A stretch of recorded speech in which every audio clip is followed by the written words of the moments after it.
The CBS Radio Mystery Theater presents...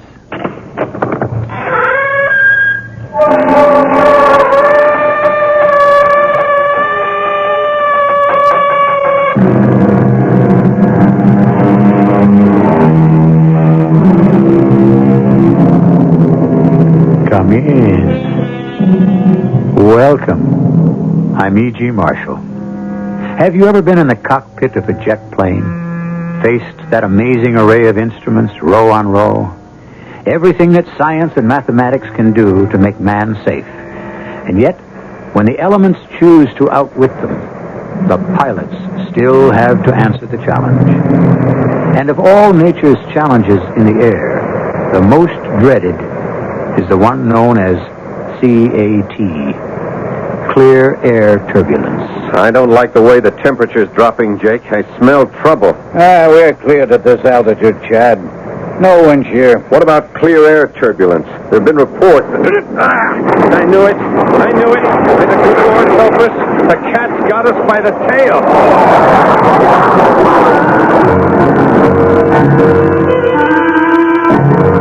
Our mystery drama, The Time Fold, was written especially for the Mystery Theater by Ian Martin and stars Paul Hecht. It is sponsored in part by Sign-Off, the sinus medicines, and True Value hardware stores. I'll be back shortly with Act One. The Electra's all washed and loaded, and you're on your way. You figured 300 miles the first day, but with all of Electra's luxury and room, you're out 400 miles before you know it. Not only that, but the EPA mileage estimates are 22 highway, 15 city, and 18 combined. That's with the standard 5.7-liter engine and automatic transmission. Of course, your mileage will vary depending on how and where you drive, your car's condition, and how it's equipped. And EPA estimates are lower in California. But it's nice to know that a car with as much prestige and elegance as Electra can also be efficient. Buick Electra, a car that can actually make you look forward to a long trip. They surely will astound you, the amazing things you see. The cars they're built so wonderful, how can such things be? A little science, a little magic, a little science. Electra models are equipped with GM-built engines supplied by various divisions. See your dealer for details.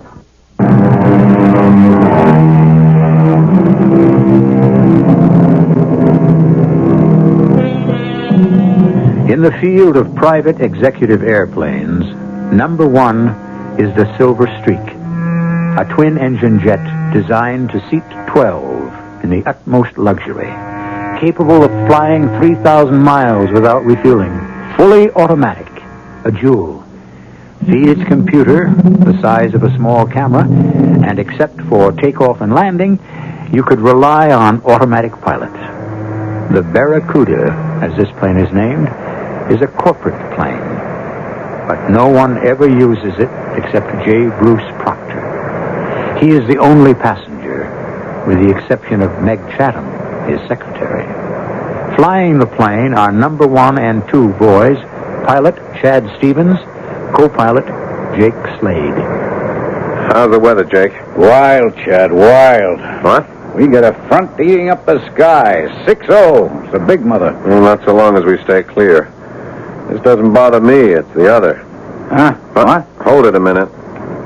XN 743 to Little Rock, VOR. Do you have a weather update, my flight path?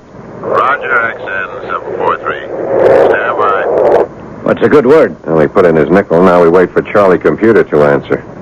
Is that possible CAT canceled? What do you have to ask for? You can see what's up front. Well, it isn't always what's up front that counts. Like who's going through that? Oh, like you said, we bypass. Yeah, only which way? VOR, this is 2743. I read you. Cancel the CAT.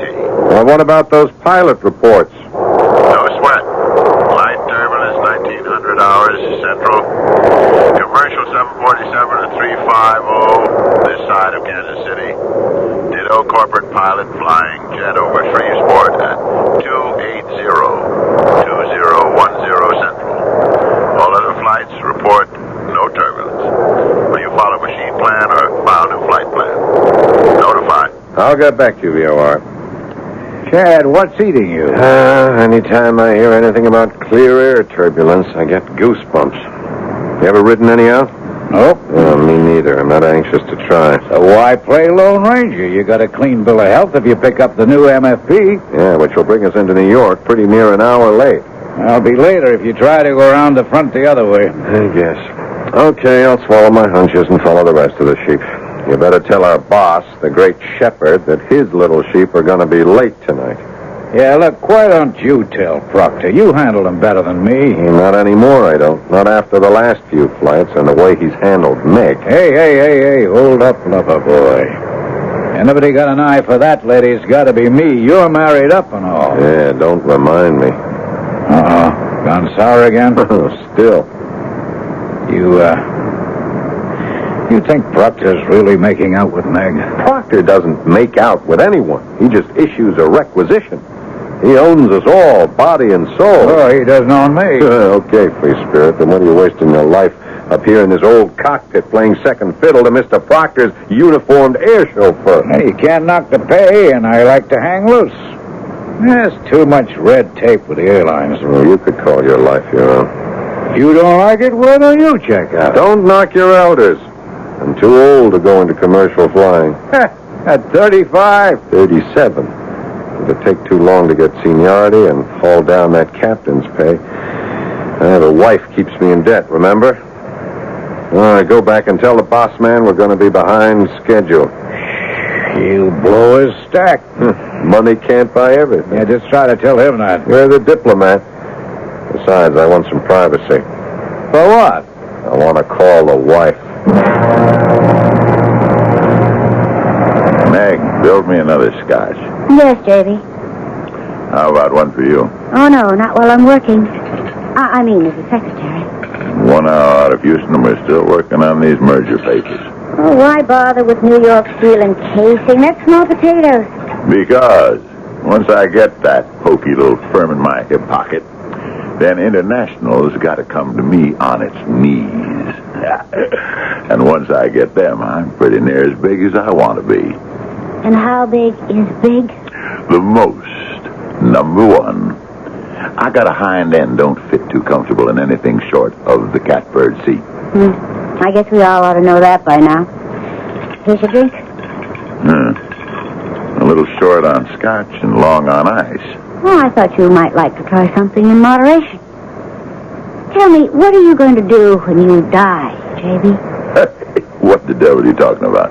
I'm not planning to die. Oh, I don't mean right away, but that's one deal you can't buy yourself out of, as it must to all men.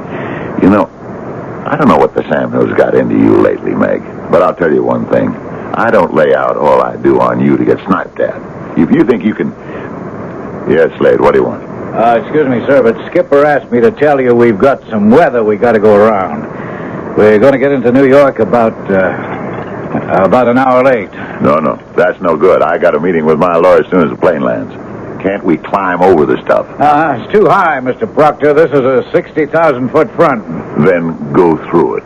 You're in that much hurry to mount the throne? Forget it, Meg. This is business. Business is time, and time is money. Slade, know where we can beat it? When the man upstairs makes the deal, no, sir. No shortcuts. Well, you'd have to talk that over with the skipper. I might just do that right now. Give him a couple of minutes, sir. He's just busy realigning the course. Where are you calling from, Chad? What do you mean, where am I calling from, Alice? Isn't that obvious?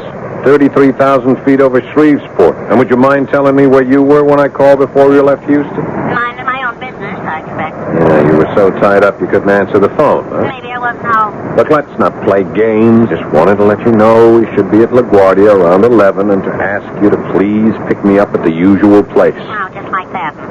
I expected you home for dinner. Did you? Then why didn't you answer the phone when I tried to call you to tell you I wouldn't make it? I went down to the store for cigarettes or something. Or something, Alice, huh?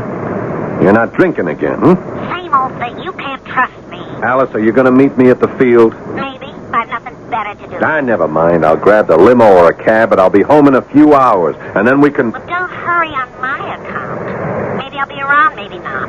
What difference does it make anymore? We got nothing left. We Back to that again. We never left it. Well, why don't you come right out and say it? You want a divorce. Only on my terms, lover. You can't expect me to sit back and let you take me 6 ways from nowhere. Why not? Didn't you me? Alice, come on. Just because we've lost whatever we once had, we don't have to fight dirty, do we? Not us. Then cut me loose. On your terms. Only on my terms. I want it all, lover. Now why don't you find your own way home? Alice? Alice? It's kicking up. Whew. Look at that. Hey, Jake. Yes, Skip, right there. Hey, how's it going? I don't know. Maybe we're kicking around quite a bit on my way up for Now, that's just loose turbulence around the edge of the front. That doesn't matter. Yeah, so what does? I don't know. Get your phones on. Pull on Kansas City and get me a weather update. Roger. Look, what's got you so steamy? Hunch. The wrong vibes. Look at that outside temperature, how it's dropping. So what? Why should No, forget it. Just get me that weather report. Roger. This is XN743 to Flight Service Station. Request weather information on our new heading. We are at 330, bearing 320. Repeat, that is 320. Are we still at same segment? Head aboard.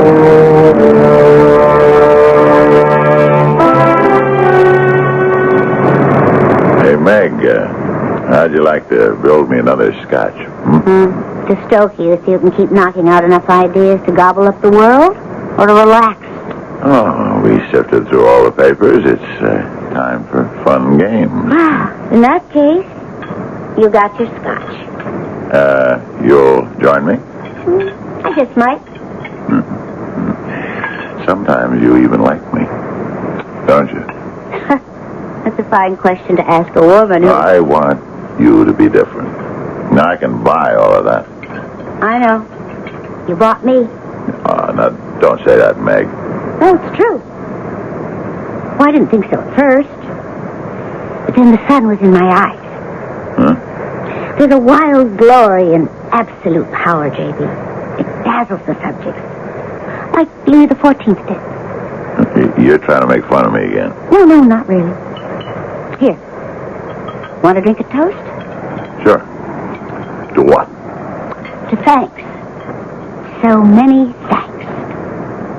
And farewell. To me. No way. Oh, why not, J.B.? We're at a dead end.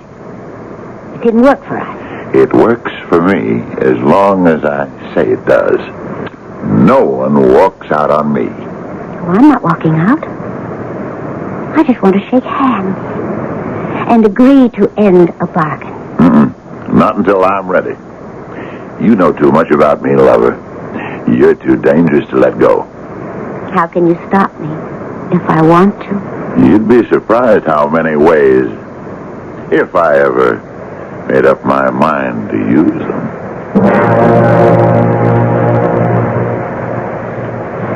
I don't believe it. Hey, what is this, Skip? The temperature, it's dropped again. We've left the front behind. There's only light turbulence. I know, but something's out there.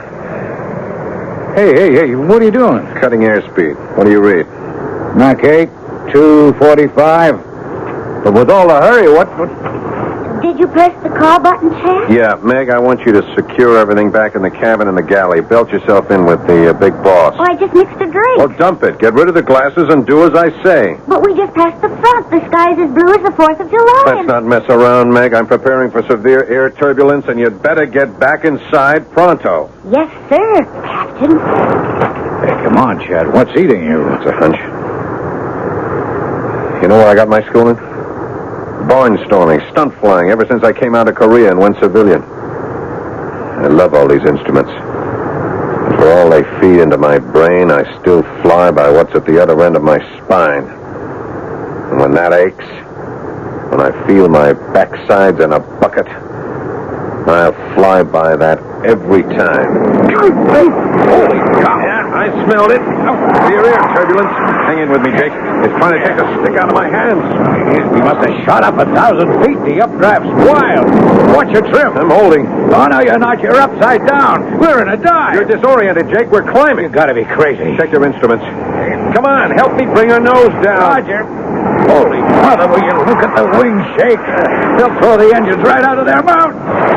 Oh, there goes one of them, I think. Jake, help me get her nose down. She stalled out. Now we dive. Hang in there. We're going into a spin.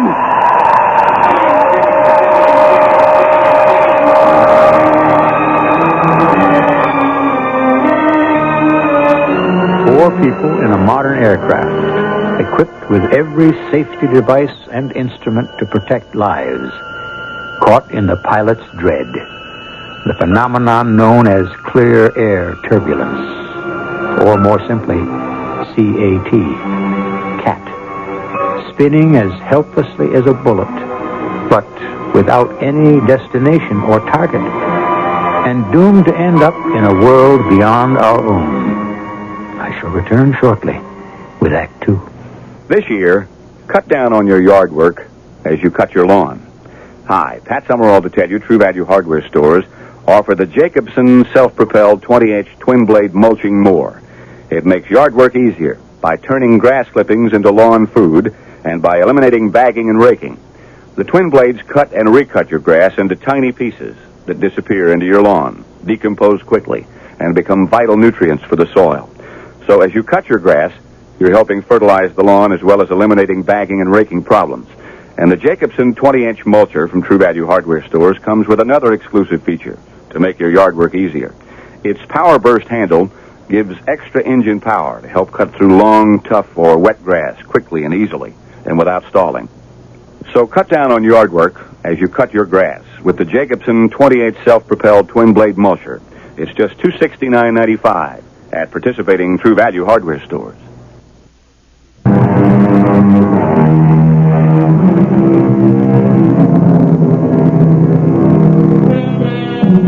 Now that the cat's out of the bag, I think I should say a few words about this acronym, the three letters that spell out clear air turbulence.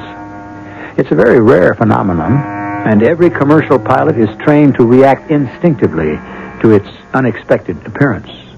But like every other cataclysm in nature, sometimes it's beyond mechanical or human control. The air shock has sent the plane into a high-speed stall. As it whirls and falls, the instruments vibrate violently, impossible to read. Skipper, what can we do? Hit left rather hard as you can. Nose up. She's lead. Oh, manual. Bust a gut. It's the only chance we have. What damn briefcase hit me right on the head? Never mind your head. What you're trying to say right now is your... What was that? I don't know.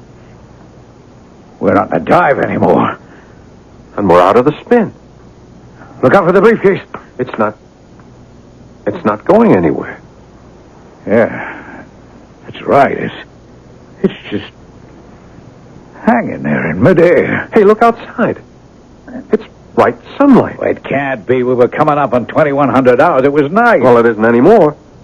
Hey, look at the controls. They're slack. Well, maybe the cable snapped if we're out of electric power. No, I don't think so.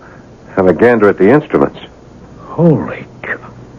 They're crazy. They just don't read. How come? Did every system, all the backups blew? I don't know. I don't think so. What I guess is...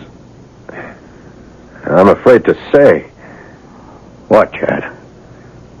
We're in free flight. I don't know how. But somewhere we spun right through a hole out of the atmosphere and ended up in space. Are you nuts? If you had just one point of reference after a blind flight, what would you guess the only land mass we could see might be? Where? About 10 o'clock, right off to the left.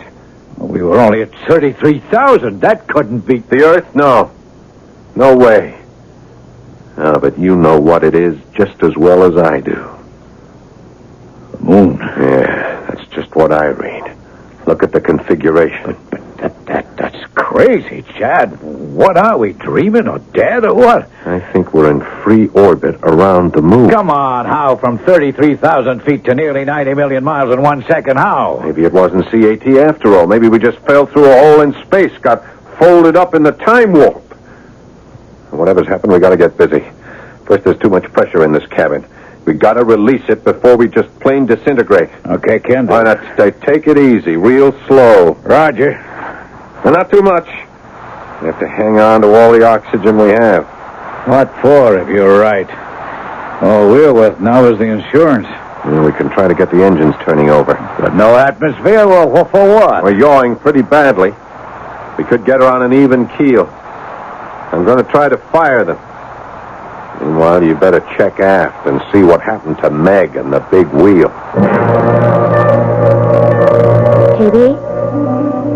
JB? Huh?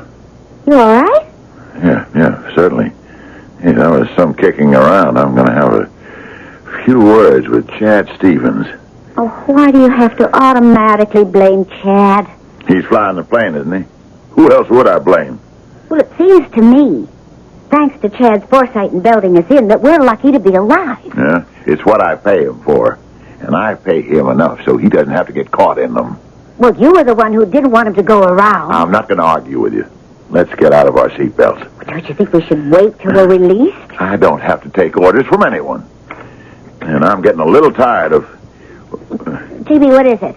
What the devil? Well, now, what's wrong? It's like I'm floating. Don't unbuckle your belt. Why not? I can't tell you, except move your arm. Maybe you'll see.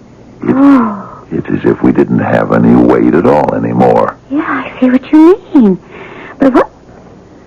Jake, what's the matter? Look, I'll try to explain that in a moment best I can. I don't really understand myself, but until we all get belted down, nothing's going to make much sense. When I belt myself down again, it's going to be beside the so-called pilot of this plane. Now, I want to know what's going on straight from the horse's mouth.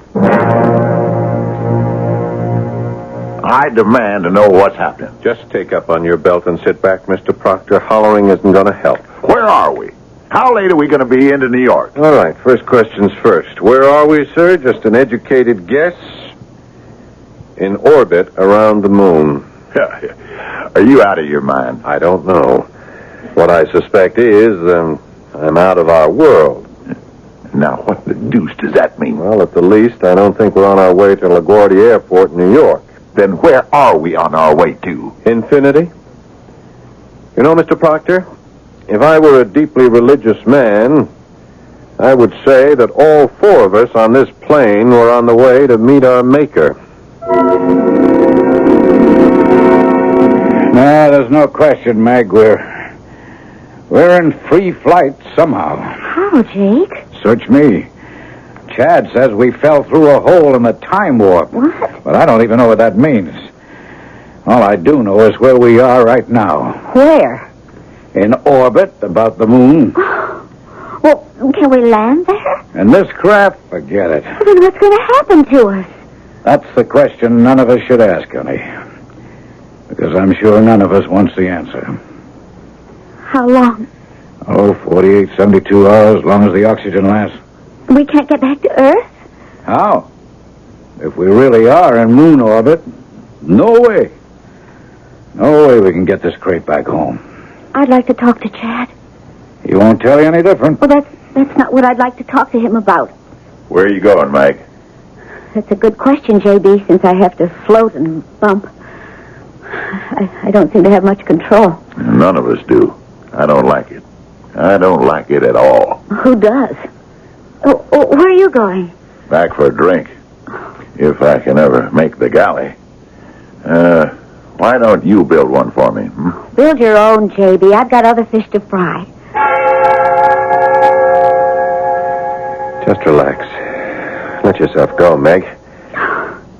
It's so long since I could do that, I've forgotten how. Well, it's never too late to learn. Except now. Relaxing is a full-time job. There we are. You're almost in Jake's chair. Here. Let me help you with a seatbelt. No, I don't need a seatbelt.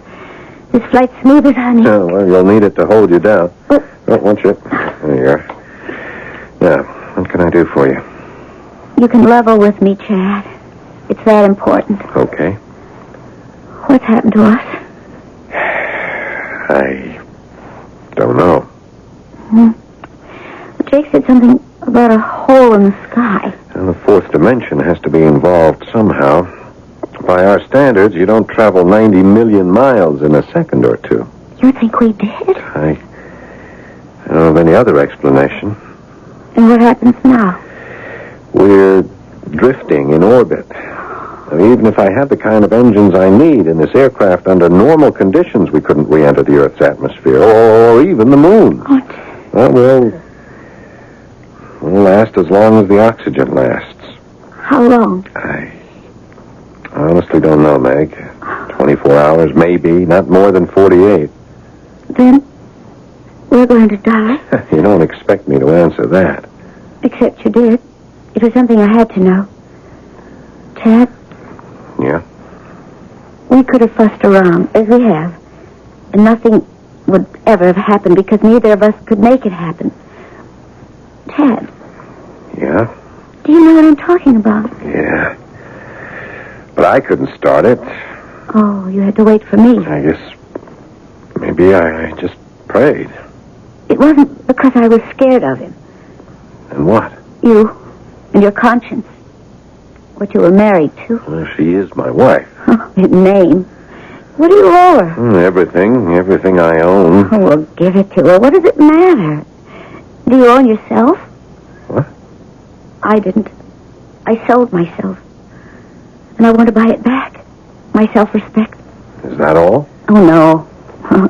My whole soul. Just what you ought to do, Chad. So we can be together for good. I'm not ashamed. If there ever was a time and a place to say it, it's now. I love you. And in whatever time is left, I wish to heaven you could say it back to me that you love me. I never thought I'd have the chance, but... Yes, now I have. Major Alexander. Hold it. Can you read me? Oh, hold it a minute. What? What is that? What is it, Chad? I've raised something on the radio. Yes? Yes, would you repeat, please? This is Major Alexander speaking. Goodspeed 1, Moon Constellation. Welcome. Acknowledge. We welcome contact. Huh, we thought we'd bought it. Would you repeat that, please? Yeah, we thought we were out of touch with anyone. We have oxygen supply for less than 2 days. You are our only hope of survival. What are you, military, pro-craft, commercial flight? No, none of these. We've had an accident. A private flight, lost in unaccountable weather conditions. As we know, we have suspected that you were sucked in through the horn. What? Repeat, please. The horn. We will not explain now. We must make preparations for your landing. Where? On the moon? You could not maintain life there. Besides, you need some approximation of Earth's atmosphere to land your obsolete craft. Obsolete? That's something else we can discuss later. Do you have reserve fuel? Well, enough for, say, 1.5 hours of normal flying under conditions as I understand them. Then you have more than enough to land at Goodspeed 1. I am not familiar with that airport. Not surprising. Where is it located? The Earth? The Moon? Neither. It is a self-contained space station, one of the worlds of the future. I don't understand. We don't expect you to. Just put yourselves in our hands, and you will be safe. You realize that I am apparently in space in an aircraft not equipped to handle this medium. That is no problem for us. Let us bring you in by electric magnetic force field controls.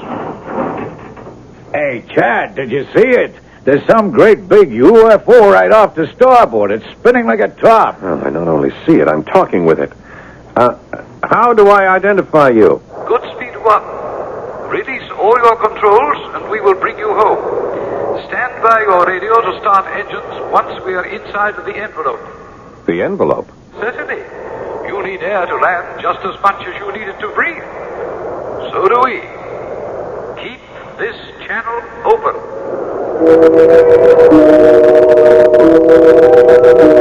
Suspended in space, one of our most sophisticated airplanes hangs out of its element on the edge of death. 4 people inside it rely on the atmosphere to remain alive.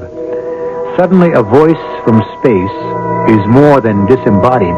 It extends a helping hand.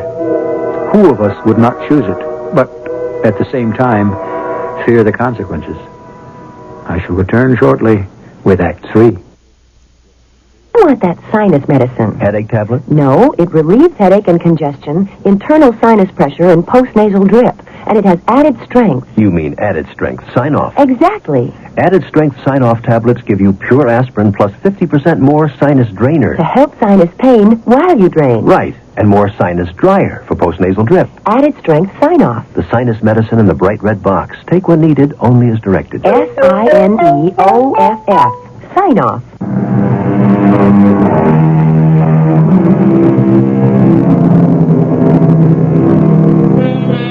Can you imagine the terror of having been catapulted into an accident in the air, only to find that instead of crashing to Earth in flames and disaster, you are somehow suspended in space, in a vehicle not suited for this element, and with a rapidly diminishing supply of the air you need to breathe? Small wonder that you would grasp at any hope of staying alive. Now you are inside the envelope, XN743. You are now in normal flight posture. Activate your engines. Roger. How about that? Very good. Now take your normal declination and follow the tower's instructions in. Where am I landing? As I told you before, station Goodspeed 1. And have no fears. We may be new to you in space, but believe me, we are very little different once you bring your spacecraft to our land. If you want it, you are coming home.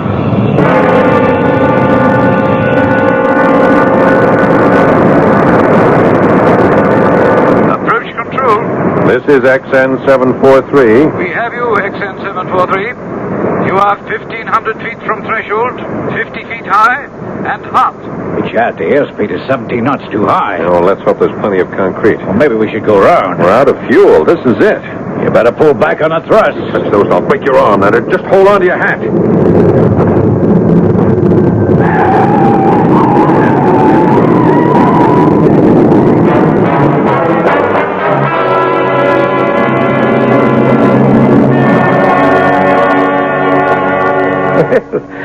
Welcome to Goodspeed 1. I am Major Alexander. And I'm J. Bruce Proctor, and I can't waste any time. How soon can we get a connecting flight? Oh, I don't think you quite realize where you are, Mr. Proctor. So tell me. You are now on Space Station number 1, named at its inception as Goodspeed 1. From here, the only connecting flights are to the moon and such other stopovers as you might select in our area. What are you talking about? I want to get home to Earth. Many other people in your position have. I don't think you quite understand. Tomorrow morning, I have a meeting with my lawyers and all the other people from International Ore and Carbide. My deal has to be firmed up by the end of May. And that's the day after tomorrow. Oh, what year is that? Oh, come on, don't be ridiculous. This year, 1978. Oh, then I think you can stop worrying about the whole deal. It's ancient history. You see, this is 2978. What? But last night before our flight was... What did you say? 2978. I don't blame you for being surprised, sir. It's the consequence of falling through a time fold.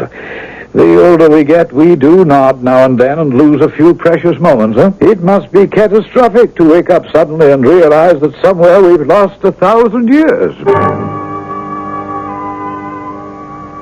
I'd like to have a few words with you, Captain, if I may. Well, that suits me, Major Alexander. I'd like to have a couple with you. Where's Mr. Proctor? I'm afraid I had to have him temporarily restrained. One of our doctors is treating him now. Restrained? For his own good. He has a heart condition, or did you know? Oh, I knew he was hypertense. He's had at least one coronary. He should be more careful. The man has no control. What's bugging him now? His belief that we are making a prisoner out of him, that is not true. I hope you understand that. Well, we are confined to the plane. You are quarantined, Captain Stevens, that is all. You must understand that this is a controlled environment. After nearly 1,000 years, we have finally managed to make our population almost 100% disease-free. We have no infectious or contagious disorders, and have made gigantic strides against the normal systemic ravages of old age. This is a far different world from yours, with its poisons, its savage wear and tear, its bent for destruction. What is your world like out there, Major? Let's see. You are from the 20th century, 1978, correct? Yes. Then you know nothing, of course, of the history of space stations like this, or colony orbits, as we call them. No. There's been talk and speculation about establishing them, but, of course, none have ever been started. Hadn't been before. I can understand your problem with time folds. Even we are just getting used to them. I beg your pardon? Intergalactic flights are just moving out of the experimental stage now. It's possible to go to Centauri 4 now, for example. But the time lag there is really a bummer. Knocks you out. It's approximately another 1,000 years. You're kidding. Not at all. Well, you were going to tell me something about the history of, what do you call this? Goodspeed 1. Yeah. We were the first station, you see. When was that? Oh, back in your millennium, around 1990, I think. Maybe a couple of years later. Of course, it was nothing like it is now. Then it was just an experiment to collect and store solar power to bring cheap energy to Earth. You deliver energy to Earth now? Earth? That burnt-out cinder for what? Burnt-out cinder? Well, I'm afraid Earth moved too late to develop energy. By the middle of the 21st century, it choked itself to death on ecological poison. Well, how did you and the other colonies you mentioned grow so large? Well, what would your choice have been? Our colonies grew by leaps and bounds. The waiting list grew longer and longer. Here on Goodspeed, we rotate at such a controlled speed that gravity is reproduced within the envelope that encloses us. Our grass is always green. We live in a temperature like that of Hawaii, and the air we breathe is pure. We are, insofar as it is possible, all of one class. We are as close to utopia, I suppose, as man can come. And we can be part of this. Once you are decontaminated, I would think so. Oh, our immigration laws are necessarily strict, but yours is an unusual case. However, the question may be academic. Oh, why? Because your employer is adamant that he must return to Earth. The burnt-out cinder. Not that Earth, no. The one you left. Yes, but that's impossible. Not if you move quickly. I won't go into scientific details, but that is why I wanted to talk to you. If we are to take advantage of the time fold that brought you here to return you, there is no time to lose. Now, as captain of the ship, it is entirely up to you. I can give you 1 hour to talk it over with the others, but no more. You're not going to try to get back, Chad? The big man's orders, Meg. He pays my salary. What else can I do? Well, stay here. Don't you know what it could mean? Yes. I know. We'd all be free. We could live our own lives. It'd be like a second chance, a chance to live down the mistakes. I understand. Well, isn't that what you want? It's not what I want. It's what Mr. Proctor wants. Oh, you can't be serious.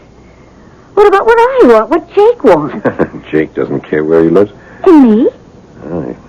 You could be your own woman anywhere. Well, I'm not now. Bought and paid for. Maybe it'd be the same here. No. Oh, Chad, don't you see? I'd be free here. He can't control me. And you're not free if you go back. You're only going back to her. To Alice? Oh, no. No, never. That's over.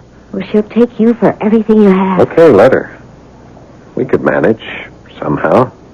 If you stole me from J.B., he'd break us both, grind us to powder. We can still take the chance. Why, Chad? Why? Because if you and I are going anywhere, Meg, it has to be because we fought for it, not ran away from it. It has to be a matter of conscience. I have to go back. I have to live with myself. Maybe you should stay. No. No, darling. You're right. I have a conscience, too, that needs quite a bit of polishing. No, we'll go back together and face whatever has to be. God willing, it'll work out for us.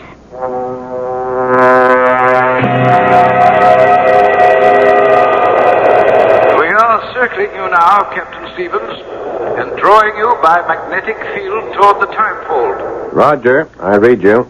Now, we cannot guarantee your safe re-entry back to the last century. So, if you, or any of you, wish to change your mind, this is it. What's he saying? What's he saying? He's giving us a last chance to back out, sir. Tell him absolutely not. We don't belong in this Jim Crack fantasy world. We belong in the real one. Well, that's your decision, J.B. The others are entitled to theirs. Meg? Are you going back, Chad? Yes, I am. Then so am I. Okay. Jake? How can you fly a plane through all that flak without me, old buddy? Besides, I either want to be best man or give away the bride. Did you read me, Captain Stevens?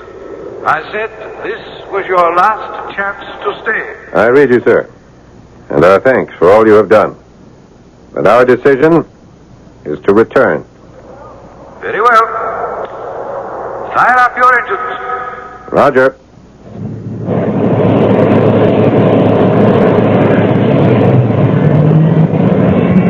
Engine start completed. We'll start the countdown at 30. Bon voyage and good luck. Are you ready?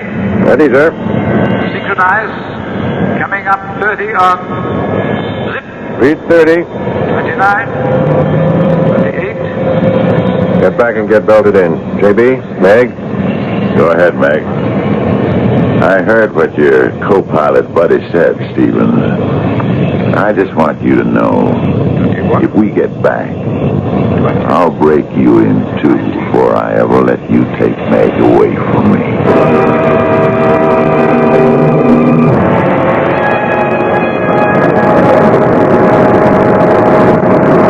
Wow. I hope I never have to sweat anything like that out again. Me too. But we lived through it. Hey, Chad. Yeah? Did I go off on some sort of a crazy trip or... The Major? Good speed one? I don't know. Doesn't seem very real now, does it? Oh, hazy, man, hazy. Only, what about you and Meg? Oh, that? That's for real. How are you going to handle the heavyweight? I don't know. Take over and better check back in the cabin. Okay, take your time. I feel 1,000 years younger and ready for anything. Chad, quick.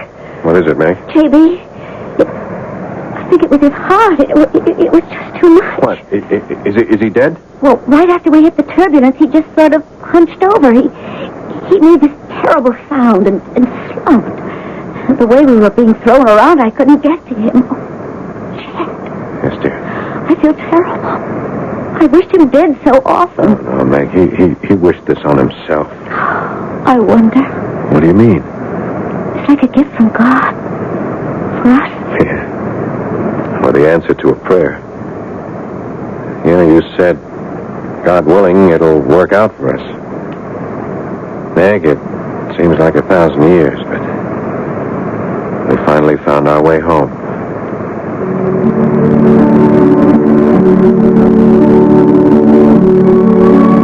Well, there's quite a little tale to muse over.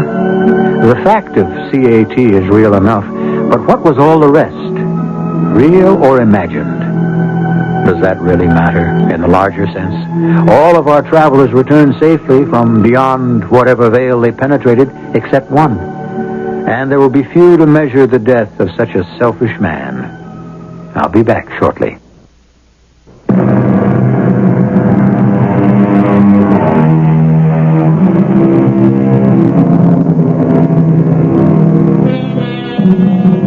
By the time you hear this program, or shortly after, the first experimental space station should have been placed in orbit.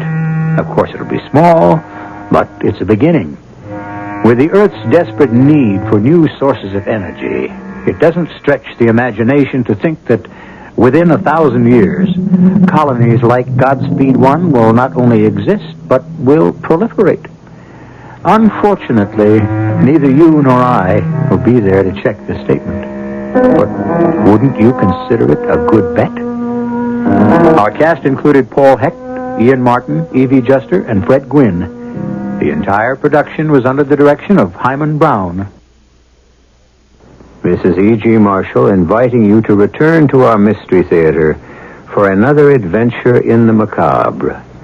Until next time, pleasant dreams.